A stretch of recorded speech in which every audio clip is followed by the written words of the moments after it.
So we start off every lesson by saying, what did we learn before? In this case, it was the letter T saying T, so we just go over the sound again. Then you go through all of the sounds you've learnt so far with the cued articulation. Now we're on to the teach section, where we introduce the new sound with the cued articulation and use the deeper understanding points in the planning to help lead a discussion about it, talking about the shape of the letter, making links to other sounds, etc. Then you teach the rhyme and sing together as a class. Now we're on to the practice section, and we say, now it's time to hear the sound.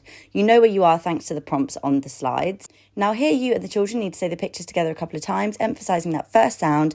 Then together you identify which picture begins with the sound you're learning. Repeat this for all the slides, really making sure to emphasise that sound and use your cued articulation, remembering that the key is repetition and engagement and child participation. The children will be really engaged thanks to the slides and images. Finally, go through all the pictures again with the children, really emphasising that initial sound. Now we're on our last section, which is apply, and we say, let's play guess the word. You will now send out the word that's in the planning, and the children will blend and guess the word you're saying.